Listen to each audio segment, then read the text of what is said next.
Some people in the ordinary Australian community and others ask, what is the importance of the concept of the old White Australia policy, the ideal of White Australia? It was written into every program of the only and true Australian Labor Party a long time ago.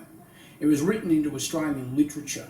When John Curtin, a hero of the nation, who declared war upon Japan in the Great Patriotic War against Japan, he declared war against Japan in its name.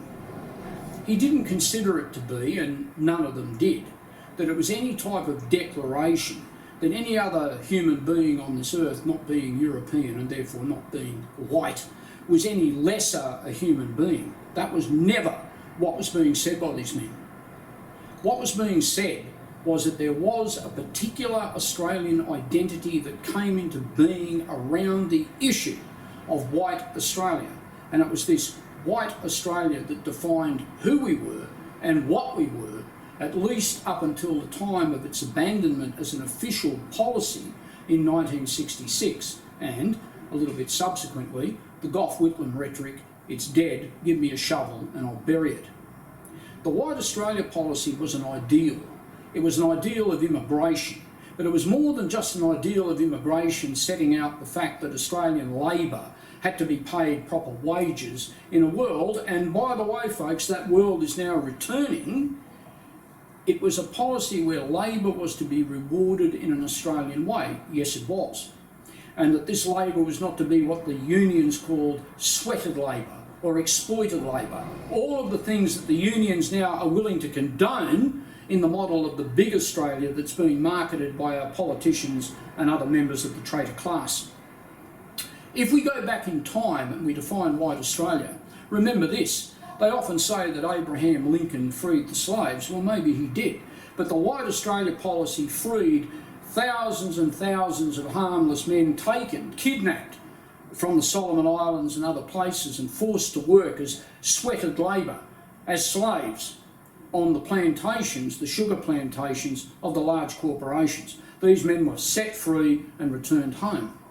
White Australia was an ideal insofar as it set a cultural standard and a moral standard. It was not some standard of hate. I've been through all the works of John Curtin, of William Lane and of others. I've never registered or seen from their works any hate. Quite the contrary. That's not what the men were referring to. It was a standard, an ideal and a vision of who Australians actually were. Now, let's be quite frank. Up until only a few decades ago, Australians were defined in the very terms of the White Australia policy. The old Bulletin magazine said, to its credit, about 1881, I believe it was, an Australian isn't necessarily anyone born in Australia, they said, but is a person who comes to Australia, any white man, they said, with a clean record, and who comes to our land and puts the adopted land ahead of all imperialism and ahead of the idea that there's some divine right of kings that establishes a ruled group by privilege and a group of peasants. Those men and women were described as Australians. So the White Australia policy was an ideal of state and an ideal of government. It was true that under the impress of White Australia, various laws were passed in respect of immigration, in respect of labour, in respect of establishing rules and conditions for places where Australian labour was forced to compete against other forms of labour, on vessels in Australian waters or places offshore or so on and so forth. But this belief was never abandoned. When John Curtin held it high in the Second World War, the men who shed their blood for the survival of our country did not do it outside of any cause than the freedom of their country and European Australia. John Curtin made that extremely clear. During the Second World War, he even approached the US government for the idea that after the war an Anzac Pact would be made with Australia and New Zealand, which would essentially shut off the South Pacific to all imperialism, and it would be established as a place, well, it was a white man's area. Of course, the regime in Washington, New York, did not agree with him and made it incredibly clear that that was not on their agenda. Over the many years after the death of Curtin, great Labor men such as Arthur Calwell and others upheld the same ideal. They wanted Australia's population, yes, to increase, but based upon people with whom the general native-born population shared an ethos based upon our common European culture, but again, it should nativise to the soil. When that was abandoned in 1966, and then treasonously dealt with subsequently by the traitor class, to the point where we Australians are now aliens in our own country and are called irrelevant, settlers, or some other names that means we have no right, this is a genocide. This is an ethnic cleansing.